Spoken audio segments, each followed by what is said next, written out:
Hi, everybody. Thanks for coming back from lunch. I'm really looking forward to this presentation by David. I've known David for some time. I remember we were just talking about the golden years of Spot.us and all the experiments that we tried, and David's been on the forefront of many of these. And from his brief bio, I'll just read a little bit. Over the last 15 years, David has been at the forefront of innovation in journalism, working on some of the first experiments and buzzwordy facets of journalism, including structured content and network journalism, distributed reporting, one of my favorites, and more. Today, he is a senior director at Advance Digital's Alpha Group, which does in-house incubation. Essentially, he gets to be part of the mad scientist team. Most recent creation is Subtext. Join Subtext.com, where he's co-founder and chief strategy officer. And it reminds me of the New Yorker cartoon I saw recently. It said, "Is he texting me or subtexting me?" So with that, let's get into the presentation. Thank you, David. Cool, thank you. It's good to see you and all of you. Sorry that we're not there in person, but maybe next year. So I'm gonna do a presentation, and I'm trying to tackle three main topics. The first is, why text? What is the value of text over things like social media and email? The second would be editorial use cases. I'll show you examples of different news organizations and what they've been doing with text and SMS. And then the third is to address the question of revenue, essentially how people are using subtext and text in general to make money. So I'm going to share my screen. And you all should be sharing my screen. Do let me know if you're not, but otherwise I'll just take it away.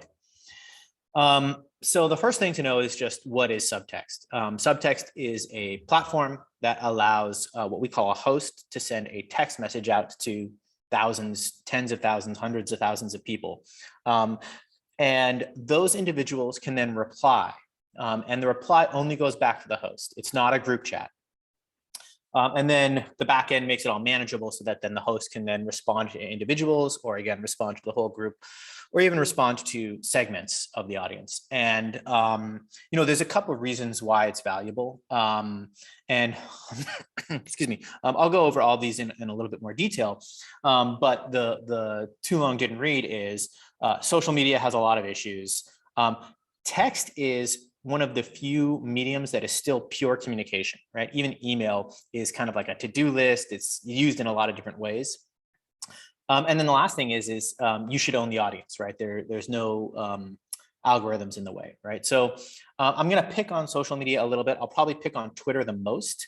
And that's because I think journalists use Twitter the most, or they think of Twitter as like this end all be all. But actually, we'll start with Facebook. 69% of US adults are on Facebook as of 2019. And I don't think it's gotten that much higher in terms of saturation. And it actually goes down from there, right? Only 37% are on Instagram. Only 22% of US adults are on Twitter. Like TikTok, which is all the rage. And there's lots of reasons to experiment with TikTok, but it's probably even less than this, right? Now compare that to text. Text has 98% penetration. 98% of US adults text. I'm not sure who the 2% holdout is, but they do exist. The only platform or the only medium that comes close is email. Email has about a 95%. Actually, I can't remember if it's 90 or 95%. It's just under text penetration rate. So actually more people text than email. Again, it's got a near 100% open rate. I'll skip this slide because I want to make sure that I get to all the different things, and I know we're pressed for time. This next slide is actually relevant to the slide after it, but it's sort of a poetic way of doing it. Tweet like no one's reading, because statistically speaking, they're probably not. I mentioned that only 22% of US adults are on Twitter. You may have a really big Twitter following. Let's say you're a news organization and you've got 50,000 Twitter followers, but when you send a tweet, how many of them actually see it? And that's, again, across any social platform. Not that much, right? This is my friend Adam. He has 569 followers and he's done 17 tweets. So in theory, he would have reached about just under 10,000 people. But when he goes to his analytics and sees actual impressions, about 3,000 people saw it. So about 35% chance that anybody who follows Adam will actually see his content. You can check this for yourself too, right? In your Twitter analytics, think about if everybody saw every tweet, what your reach should be, and what you actually have. And that's an algorithm, of course, that you are not in control of, versus text, which has a very one-to-one communication, or a one-to-one chance of being read, right? And if you think about it, that's really important, because when someone follows you on Twitter, the implicit acknowledgement is, yes, I want to see your stuff, but what is not really said is, I'm also giving Twitter the decision of whether or not I actually get to follow you, right? Or whether or not I see your content. So for all these things, text has, I think, a benefit over a lot of the medium communications, right? So one thing that I also like to address in terms of social media is trolling, right? There is no trolling on text. There's no trolling on subtext. A perfect example of this is we work with a woman named Mary Kay Cabot, and she texts about the Cleveland Browns, the football team. And as you might imagine, a female reporter covering the NFL on Twitter, she gets unfortunately, a lot of crap. But she does not get that on Twitter. She does not get that on text. And there's a couple different reasons. The main thing is that trolling is really an act of attention. You're trying to get attention. And again, like I said, when you reply via text, it only goes to the host. And so people don't get the attention by trolling. They still, have the sort of classic sports banter back and forth. Oh, that was a crappy call by the ref, or, screw the other team. But it's nothing about her, right? Privacy. This is also a big one, right? People are willing to share things via text that they might not be willing to share on social media, right? We worked with an organization, not a journalism organization, but an organization in Chicago called Chicago Birthworks, that worked with women who were expecting, specifically women of color in the Chicago area who were expecting and that journey. And there's a lot of health questions. There's a lot of different questions that people might not want to ask via Twitter or Facebook or whatever, but they are comfortable doing that via text because it feels like a very private platform. It's immediate. There's no apps. Everybody knows how to do it. Like I said, 98% penetration. So you don't have to train people on new behavior. No algorithms, which we talked about, and there's no junk, right? Unlike email, it's still a medium of communication that is very guarded. Again, I mentioned this about email, right, already, but it's worth noting that email is not a pure communication medium anymore. People use email in a lot of different ways. A lot of people use it as a to-do list. A lot of people use it as just a list of things that they want to try and knock out as fast as possible. Text is still a pure communication medium, right? One quick thing I'd say about subtext, which will become relevant, and this is subtext specific, not necessarily text, is that we have 3 different types of campaigns, and it all depends on what your goal is. So the first type of campaign is engagement. This is when people can sign up to it. It's free and open to the public. Anybody can sign up for a campaign. This is what most people think of when they think of news organizations texting. You can also create subscription campaigns. A lot of our sports campaigns are like this, and some politics ones as well, but people pay $4 or $5. We actually have now some sports betting campaigns that are up to $50 a month. And people will pay to get exclusive texts that are only available if you pay those $50. Again, sports betting, it kind of makes sense because if it helps you make one good bet a month, then it pays for itself. And then retention. These are campaigns that are for news organizations who have existing membership or subscription programs, and text becomes a perk of that.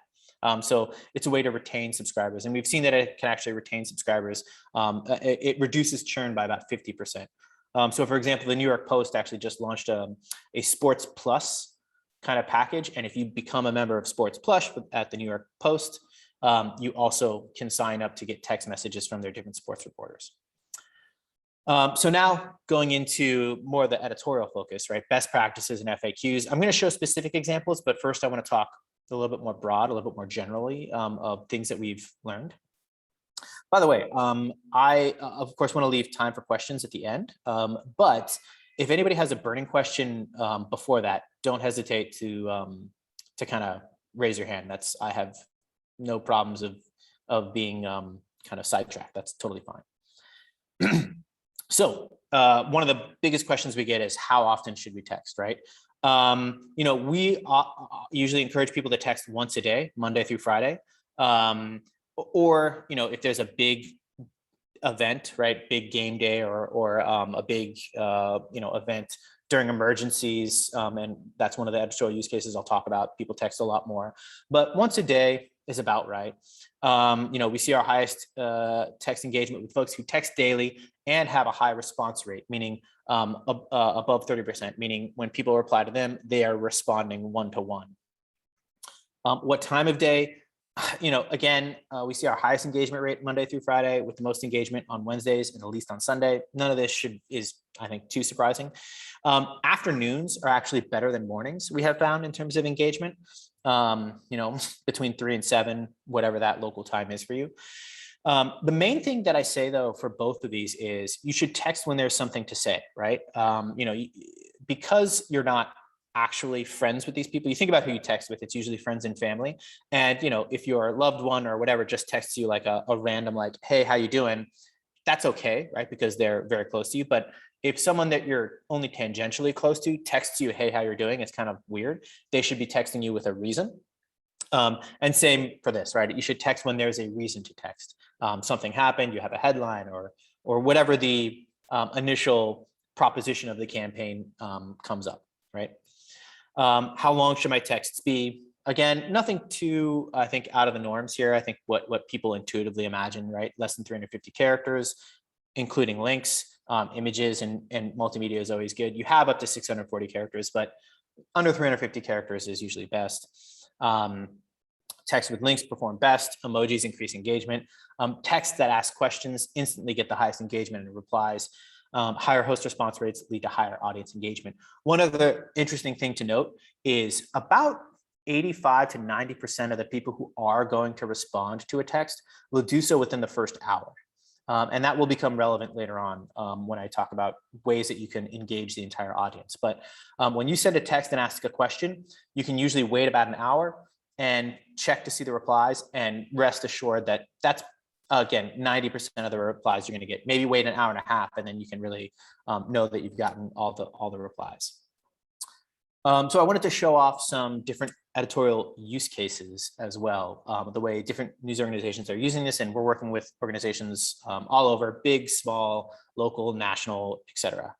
The first use case that comes to mind, and one that a lot of people think of when they first think of either subtext or texting in general, is emergencies, right? And so the most recent kind of emergency that Subtext came into play with was during Hurricane Ida. Both USA Today and NOLA, between the two of them, they're actually texting well above 20,000 people signed up within, we're talking 2 or 3 days. These are from NOLA, I believe. And you can see we're getting more questions about interstate. An important update: Interstate 10 eastbound is now open for the Texas state, right? Things about what highways are open, collecting a list of grocery stores and gas stations that are open today. More on that soon. If you have limited internet access, they also created a really nice site that was just text, right? And this brings up also the reason why text is so valuable during emergencies. Internet is not reliable, and also power is not always reliable. And people are very, understandably, they're very guarded about their battery use, right? They don't want to start their phone, and if they do have internet, either through satellite or Wi-Fi, they don't want to spend it, Googling and like searching, right? But if they open it up and they've got the information coming to them direct, it is a huge relief for people. It is very important. And as you can see, right, with this one, and I don't know if you're reading this one, but this is about how this was about, again, road conditions, but yeah, 911 services were down, right? So, and it was advice on what to do if you have an emergency, right? To call your local fire department, police station directly, not use 911. These are not trivial. This is not trivial information, right? This can be life or death, life-saving information, and very important. what's also really interesting about that, you saw earlier the one about we're making a list of grocery stores. Earlier today, we asked the information you needed in the aftermath of the storm, and you responded. So right here, you can also see that one of the values of text is it creates a feedback loop. You can ask questions, and the responses to that can inform your reporting, which can then be distributed out, and then you'll get feedback on it. And there's a lot of different ways that this can be used. In an emergency, this was used to say, hey, what information do you need? And people said, we need to know about, power, water, groceries, so they rounded up the answers to those questions in one place. Check it out here.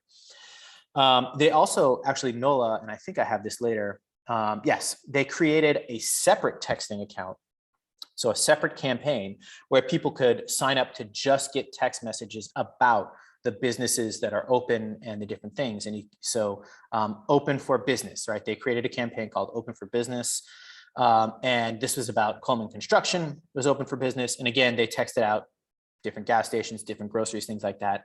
And as you might see here, please note some of these updates we send may be sponsored by local businesses. I'll talk about this more in the revenue side of things, but this campaign is about businesses in the Louisiana, New Orleans area. Again, during emergencies, it's just sort of editorial, but now that actually the emergency from Hurricane Ida has waned, they now have this audience of people that are interested in knowing about businesses in the area. So other emergency use cases that Subtext has been used during COVID, right? We had dozens of campaigns across the US and Canada. And actually, we're going to be launching a campaign in Australia pretty soon.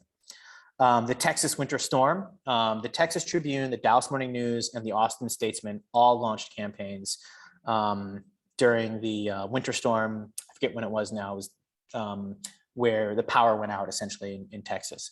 What's again, the power being out, relevant to what I said earlier. Another interesting thing about this was 2 of these 3 campaigns were launched the day essentially that it became obvious that this storm was going to be an emergency. So you can actually launch campaigns very quickly and easily. And then this was this is a quote from Jessica Shaw at the San Francisco Chronicle, who has had a campaign around the fire season this year in California, which at least for the Bay Area wasn't that bad. But there were still obviously some fires in California. So another use case is beat reporting. And this is obviously a little different from emergency. It's less, like, hey, launch a campaign right away. The stuff is hitting the fan. This is more like, ongoing regular reporting. One of our first reporters was a guy named Joe Eskenazi, and his campaign, it's not called this, but I basically refer to it as Overheard in City Hall in San Francisco. And really, it's sad to say, but there's really only like maybe 2 or 3 people who are covering City Hall, and Joe is one of them. And this text, if you read it, will not make sense to you at all. But if you have been getting Joe's texts, it would make perfect sense. It's as you can see, I wrote, you may recall the February story. This was a text from only a few weeks ago. So he's been kind of following this story. And if you've been getting his texts, you are well aware of all the context here about insider dealing in well, exactly, he called it. Well, bingo, that happened. And again, if you're not a kind of San Francisco City Hall politics insider, it kind of reads like, I don't understand. But and so I highlight this text because it's the beauty of beat reporting, right? When you are really following someone, you really get a sense of the beat that they're covering in a really deep and rich way, even if it's in little tidbits. The other thing to note is Joe actually charges. So his campaign is $4 a month, and he's got people from Nancy Pelosi's office are subscribed. He gets both tips and he's vets them obviously independently and does this whole editorial thing. But it's kind of his subscriber list is a little bit of a who's who in San Francisco politics. This is from the CBC, and again, this goes to the idea of the feedback loop. Thanks for all your feedback on the issues you're thinking about this municipal election. Some great suggestions. I'll be texting a little more frequently in the next couple of weeks to the folks who want to hear more about the election. If that interests you, text election back to this number, and then I'll still include the main group in some of those text blasts. So what you can see here is Joel, who's a reporter for the CBC. He's covering, I forget the name of the area in Canada. It's a little bit of a more rural, remote area. He's texting general news and stuff, but there is a municipal election happening there. And for those who want to really geek out on it, they text the word election, and he's going to be texting them a lot about the election, and then texting the main group only occasionally. So this is a way where you can even segment the audience who want to go deeper into a topic without alienating those that really only want the occasional uptake. You can see here, I texted back election. This is, again, another example of getting that feedback loop, asking questions. How much do you trust your chosen mayoral candidates, and why? What, if anything, could our local politicians do to regain your trust? Could the land play a role in that? The land is a nonprofit in the Cleveland area. And you can see, right, they're just sort of texting about their local geography. It's just outside of Cleveland is what they cover. Again, it's a great way to sort of stay informed and go from there. And this is from Newsday, actually. And again, an example of where texting can lead to great content, which leads to something to text out that the audience feels like they're a part of. It's Gabby from Newsday. Last week, I texted you all asking who's planning to drive upstate to get their vaccine. Thanks to everyone who replied. We did a story on this featuring some of you, so give it a read. Stay safe and warm today. Obviously, not every day they're not texting, this kind of feedback loop, but these I think are really good examples where texting, not only is it a form of distribution, but it's a form of getting content or information back that can then help future content for distribution. Breaking news. One thing I would say is, and I kind of have been highlighting more on this side. So there's kind of two extreme use cases of subtext or texting, I should say. And I'm kind of highlighting ones that go on the extremes, but people can plot themselves anywhere along that spectrum. On one extreme, which I just showed, is people who are asking questions and getting feedback and really trying to engage the audience. On the other extreme is pure distribution. Just, hey, here's a headline, and not really engaging the audience. We do have people that find themselves on one of these extremes, and I'll highlight some more examples right now. But most people plot themselves somewhere in the middle, maybe towards one side more or the other, and they sort of project those expectations. But I'm kind of highlighting more of the extremes. So breaking news, right? This is with Lookout Local, which is Ken Doctor's organization in Santa Cruz. And you can see here, they use for breaking news. This was about this was back in August, right? Mandatory indoor masking returns at midnight. And then breaking stabbing at Aptos High leads to campus lockdown, right? Search for assailant. And I remember this text because it was, it was pretty live. And then you can see here that same day by 8:30, a student died after being stabbed by two other students at Aptos High. And, I mean, this is, this is the kind of thing that at one time people were trying to get through apps, right? Like, hey, download our news organizations app, and that may work for some organizations of Washington Post and, New York Times size. But most people are not going to want to download your app.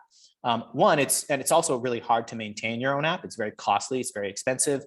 And a sad fact of all apps, and I know this having worked on an app called Circa, 25% of people who download an app will never open it, not even once, right? So, this gives you that breaking news kind of push notification capability for breaking news without having to build an app, maintain an app, teach people how to use your app, teach people to go in and turn on notifications and all that stuff. And, it's just straight, it's simple.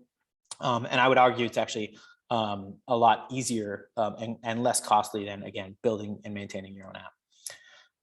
The Tribune I mentioned earlier during the Texas storm, they launched a campaign, but they've actually kept it going, right? So now they kind of do general headlines with it, or actually it's not general headlines, excuse me. It is just ongoing breaking news, right? So Texas is facing a crisis of COVID-19 hospitalizations, right? There's another surge. They're going to be texting me several times a week, and here's the latest, right? So they actually took their emergency campaign and they've turned it into a general kind of breaking news, right? They text, anywhere from 1 to 3 times probably is their max a week, depending on what exactly is happening and if it meets their threshold. Another use case of subtext, and again, this is a little bit more on the distribution side of that spectrum that I mentioned, not flush up against it, like maybe that breaking news example, but approaching it, is people use it similar to the way they use newsletters, right? You can think of subtext as a distribution platform like an email newsletter, with the benefit that email again, if you have a 25%, 30% open rate, you're doing great on email. Text has an open rate of, again, 90, 95%. The other way to put that, comparing email to text, is the average person has 198 unread emails, which makes sense. I probably have about 198 unread emails. The average person has 0.5 unread texts, right? People tend to just read their texts. And again, compared to social, when they read a text, they're kind of like in the mode of consuming that information and understanding it, versus when they see a tweet or whatever, they're kind of immediately distracted by whatever tweet is below it. So we work with USA Today. They have an email newsletter called The Shortlist, and it's basically the day's headlines, right? And here's an example of it. A shot fell around the country. This is from a while ago. We made a landmark step in the country's fight against the pandemic. Healthcare workers across the US have begun to receive the first. This is when the first vaccine started coming out. Meanwhile, the Electoral College made President Win official, and William Barr is out as Attorney General. Here's the news you need to know. And then they link to kind of the full news of the day. It's actually very similar to what they send in the email newsletter. A few top headlines with a link to like a fuller breakdown. And you can see here, again, text has really powerful stickiness compared to other mediums. And we have other examples of people that use it in a more newsletter way, but I just highlighted the short list. So I've mentioned sports. That was an early kind of avenue or win for us when we discovered like the power of texting. That's kind of just where we started. And so we do have a lot of sports campaigns, but as you can tell from some of the other examples, we have others as well. So this is a retention campaign. I mentioned a retention campaign. So you have to be a member of the Des Moines Register has something called Hawkeye Central. And you must be a member of Hawkeye Central to then get the text messages from Chad Listgauss to get his texts. And again, what we've seen here is that of the people that receive his texts, 50% fewer, that should be unsubs, excuse me, to Hawk Central compared to non-texters. Excuse the typos. A small example of this or anecdote, when Chad first announced this, something like 500 people signed up within the first few hours. And he got a bunch of text messages, and he couldn't reply to everybody right away. So he just sent out another broadcast and he said, hey, everybody, thanks for signing up. I'm very excited about texting all of you about the Hawkeyes. I can't reply to folks right now because it's my wedding anniversary. And of course, to that, he just got a bunch more texts of, congrats, that's so awesome, go have fun, all this good stuff. And the reason I bring it up is because when it's time for people to decide whether or not they want to unsubscribe, they're not just unsubscribing now from the Des Moines Register or from Hawkeye Central. They'd be unsubscribing from Chad, which is someone who they've wished a happy wedding anniversary to. And it becomes a lot harder to unsubscribe from a friend. And when you're texting, it feels like you're texting with a friend. And a similar anecdote, so there are times when people want to unsubscribe and they'll actually reach out to us and they'll, hey, can you unsubscribe me? And don't tell the host, I feel bad. And of course, people have to unsubscribe for all kinds of different reasons, financial or just time or whatever, but that they reach out to us and not the host directly, which they have to find us to do it, again, suggests it's a lot harder. They feel kind of almost like they're letting someone down or abandoning someone by doing that. Continued on sports. This was a free campaign. USA Today texted from the Tokyo Olympics. You could sign up and you could get texts from the Olympics, and they were great. The texts from the Olympics were fantastic. The reporter did a really good job. I'll show you one more example of a text from her in a moment. But this is another example where, again, it's not emergency, but it's an example of a campaign that had a shelf life, right? It started maybe a month or two before the Olympics, and then it ended maybe a month after the Olympics. And actually, it's still ongoing. They just sent another text about the 2022 Olympics, Winter Olympics, and they're talking about it and gearing it up. I forget where it's going to be. I want to say Japan. I can't remember, but they're still sort of keeping it open and slowly texting. So yeah, I mean, again, a lot of different sports campaigns. I like to highlight some of the different examples, right? Like poll time, right? You can see here, what do you think will start as QB for tomorrow? Engaging the audience.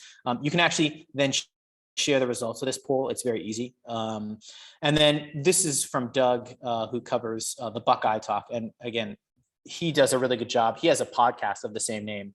And at the end of every podcast, he answers questions that come from his subtext audience. So that's when he plugs his subtext audience. And it also gives him content to use on the podcast. He used to do this on Twitter as well. And he has a good solid Twitter following. I want to say like 30,000 followers, something like that. And when he would text, hey, what questions do you want to answer on the podcast? He'd get like 5 or 6 responses, good responses. On Subtext, with admittedly a smaller audience, he gets 50 or 60 questions.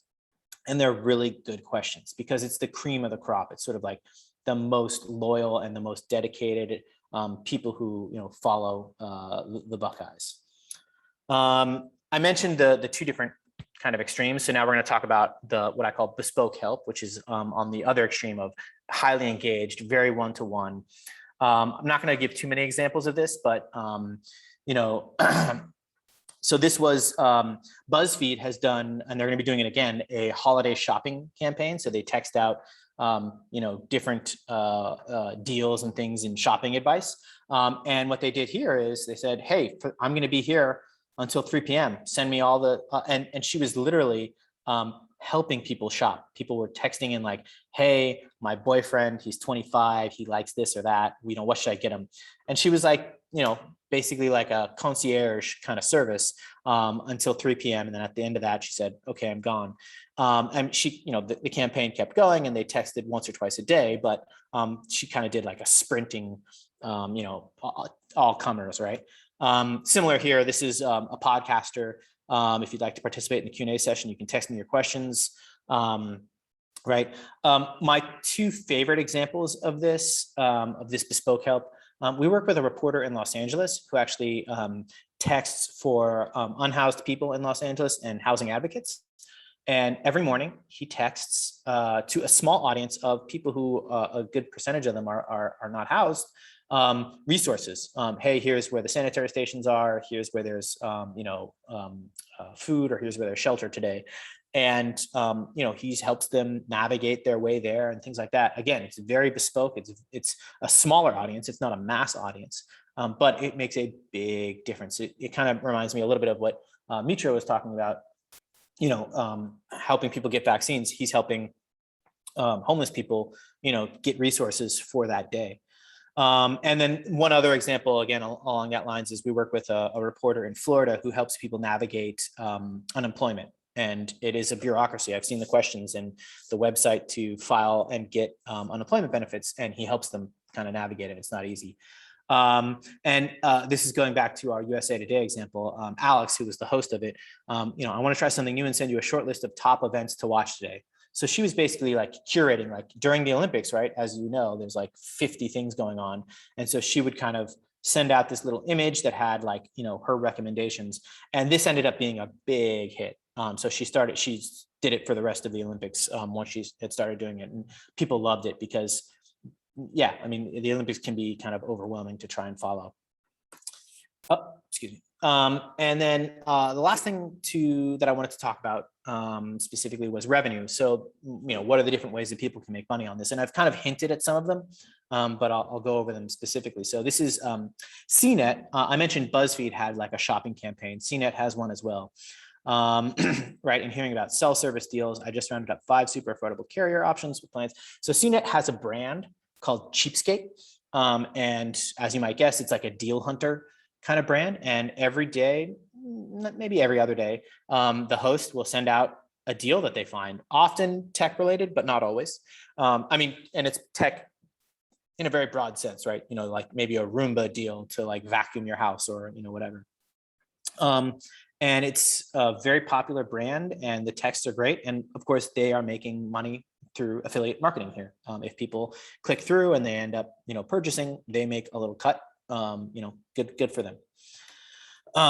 Reviewed is Gannett, and they actually, it's very similar to CNET, right? Morning, it's Kate from Reviewed, reminding that if you haven't started holiday shopping yet, time is ticking, right? Gifts for women, gifts for men, gifts for kids. Again, these do really, really well, especially during the holidays, but whatever, there's always a holiday coming up apparently. And I know that it's not, it's very different from emergency, and where I was talking about, these are non-trivial updates, life or death. I'll admit these are not life or death, but it is still news you can use. And for certain people, it makes a difference in their lives, and they feel good about it, right? You can also do sponsored texts. And I mentioned NOLA.com has sponsored texts. This is Florida Politics. You can see here, this text is powered by Sachs Media Group. So they text about Florida politics, state politics, and they have texts that are sponsored. And then lastly, I've mentioned that you can create campaigns that people charge for, right? So if you have 5,000 subscribers and you're charging $4 a month, this is a rough estimate of what you might be able to get in terms of revenue, right?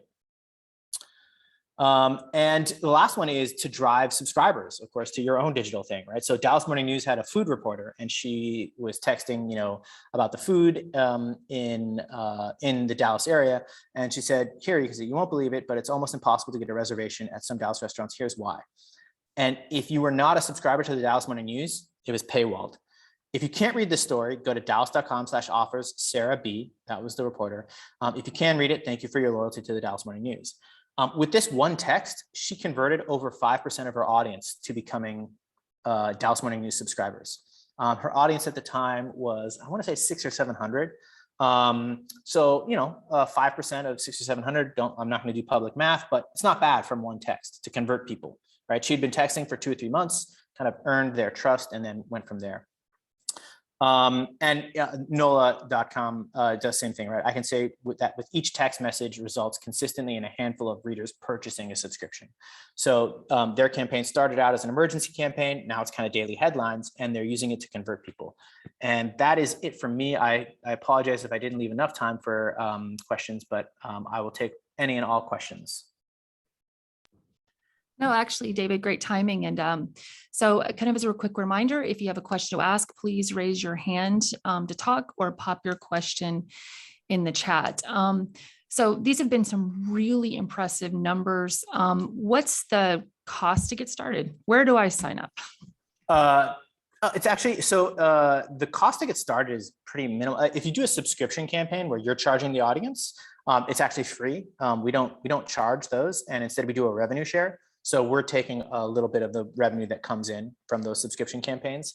And if it is a free campaign or a retention campaign, then we have a SaaS fee that's based off of the total number of subscribers you have. So the cost only goes up if you're getting a lot of subscribers. And there's no dev work or anything. Again, I mentioned with the case of the Texas Tribune, we launched them. They reached out to us in the morning and they were texting in the afternoon. Most campaigns don't launch that quickly because they don't need to. But that was obviously an emergency. So it's very easy. You can just, if you reach out to me, I can send folks the details. So it looks like we have a couple of questions in the chat. Charlotte, maybe it's because I'm 18, but I have a hard time wanting to read a whole paragraph or multiple. Do you think that texting and bullet list or more simplified info would be useful, or would it take away from the personal connection? It totally, actually, funny enough. So we also work with Teen Vogue, and that's exactly what they do. I think that's more about knowing your audience and what, Teen Vogue knows their audience, and to me, it's unreadable, but I'm not their audience, but it's literally bullet points with just a lot of emojis. And I look at it and I'm like, oh my God, too many emojis. And I'm emoji illiterate. Like I honestly, when I see emojis, I'm like, what is this supposed to symbolize? But again, they know their audience better, and that's all about, doing it right for who you work with. Then from the next person, how do you get someone to join a text list? It's actually very easy. So there's 4 ways that people can sign up for a text campaign. The first is you get like a landing page where there's like a form, people put in their phone number, You can also, every campaign gets its own phone number with a local area code, and you can just share that phone number. That's like the Texas Tribune. They just basically in social, on email, if you've got a podcast, you read out the phone number, you just say, hey, text me at this number, and that will get people to sign up. And you can also have people sign up on your website. There's different ways, but I mean, it's not unlike getting people to sign up for an email newsletter, right? I mean, you basically, here's the proposition. You sign up and we'll give you this, right?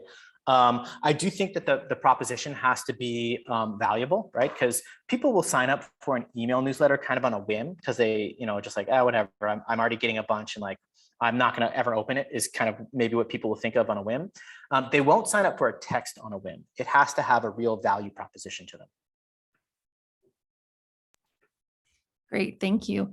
Damon, your friend who's been harassing you, he says emoji illiterate unite, Dave. I'm totally emoji illiterate. And I have funny work stories about that as well, but I'll save it.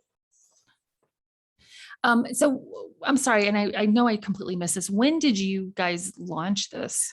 How long has it been? It's been, so under the name Subtext, about 2 years, actually just coming up on 2 years. And then there was a beta period where we were called Project Text for maybe about 6 months to a year, where it was very small and kind of guarded. So about 2 years that we've been working with news organizations publicly. So what's the future? What's next for Subtext? What are your plans? A lot of different features. We're always working on the product to make it better. And we're working with news organizations, but there are other kind of sectors that we're working with. We're working with Sony. We signed a deal with Sony, so all of their musical recording artists. Carly Rae Jepsen. Again, I'm going to date myself. She's the one who did Call Me Baby. Maybe. Call me maybe. Call me maybe. Sorry, I don't know why I know that. And she launched a 10-year anniversary site where you could actually text her. And I kept joking with my wife, it's text me maybe. So we work with musical artists, content creators, some politicians, some businesses, things like that. So we're expanding both in verticals and also internationally. We work already with people in Canada, the CBC I mentioned. And we're starting to work, we're going to be working in Australia as well. So kind of just expanding and growing where we can. No, that's really great. I mean, one thing I think you mentioned, I really appreciate, and something we talk about in our newsroom a lot, because we are covering a very, several rural farming communities, and internet access really sucks. So being able to connect the audience via text just seems a little bit more simpler and way, way more accessible. Gary, Brant, any questions for David? No, not at this point. I do wonder, it would be nice what David's assessment is of Outlier in Detroit, if familiar with it. Oh, yeah, I am familiar with it. So they're a little different. And this is something that it's like an example of a product decision that like drastically changes the editorial approach, because they actually don't do broadcasts. So they will never text out to an audience. So if something happens, they don't let people kind of know. Instead, what they have is a database, and you can start by doing answer tree kind of stuff, get to that data, get to something in a database. Mm-hmm. And that's, it's a very editorial different approach, right? Mm-hmm. You can't, and again, I say this with all due respect, because I think what they're doing is fantastic, but you can't do beat reporting with it, right? What you can do is, you can do a lot of beat reporting behind the scenes, right? To lay out the foundation. And then you tell the public like, hey, do this answer tree and you'll get to something that might be of interest to you. We tend to shy away from answer trees. You saw that example of election. That's an example. It's not an answer tree, but it puts you into a segment. Mm-hmm. The reason we shy away from it is what we have found through our user testing is people don't want to feel like they're texting with a robot, which is essentially what you're doing, right? You are texting with a kind of robot to get you to this thing. There's two main use cases of text right now that the public kind of is familiar. The main one that the public is familiar with is what I call the Uber is on its way text. Everybody knows you get a text, your Uber is on its way, right? So there are a lot of customer service examples of text that people are becoming familiar with, where they just get a text that finds out their package or something mechanical is happening. And that's really good and powerful. And I think Outliers showing how that can work in an editorial way. But what we're more interested in is elevating a personality or a voice or an editorial force to feel like they can push forward. I think both have value, but we kind of focus more on this idea of like, we're going to stay in touch with you. You don't have to come to us. Got it. Thanks. It seems to be just a reoccurring theme, though. I mean, from all of the things that you guys are talking about this year, as again, sort of building up this community by place and, really just more better connections. And I just wonder if it's kind of an offshoot from the disconnect behind, the seat leather that we're seeing through these other platforms. So it's really, really useful. Thank you. Gary, any questions, any additional thoughts? No, I'm good, David. And I'm just sort of wondering how, did you have to be sold on this, or did you sell others on this? Because this is looking backward to go forward. Yeah, everything old is new again. Increase in the beginning, it was a lot of selling. And increasingly, what we're finding is people are very open to it. And I think, to what was just said, right? Like, I think people are much more skeptical. Both the public and news organizations are skeptical of social platforms. And also news organizations are starting to realize that they need to own their audience. Free of algorithms, free of those third-party things. And, what are the ways you can do it? Direct traffic to your website. But to get direct traffic, you first have to go through the platforms, or email or text. And I think text is even further down that funnel of owning the relationship than even email, right? And so increasingly, we're finding that it's an easier sell. But in the beginning, it was very much, we had to convince people, we had to show people that it was working. Makes sense. Great. Well, if there are no other questions, I don't see any in the text or raising the hand. David, this is the thing I know you're waiting for all day long. What is my question?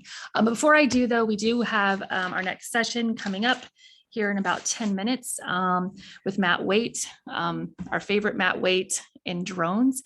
That'll be in another breakout room, and you're welcome to stay here and hang out with David as long as he'll have you, or come join us over there. Meanwhile, Aslan Sullivan, I apologize for skipping over your name earlier, but turns out you are also our Starbucks card winner for this session. So please, Aslan, email me send me your email address, please, and I'll get you a card, and congratulations there. So David, here we go. And those of you can feel free to answer in the chat. Would you rather have Celine Dion or Eminem perform the soundtrack to your life? You asked for it, man. I actually am going to go with Eminem. I feel like it would be a little bit more raw, and I'm going to go with Eminem. Yeah, You only most got one likely shot. You wouldn't drown in an icy ocean. Yeah, exactly. There was room on that door for him, by the way. He could have survived. David, thanks so much for a great presentation, and thank you for being a good sport, and congratulations again, Aslan, and you guys have a great rest of the day. And thanks again.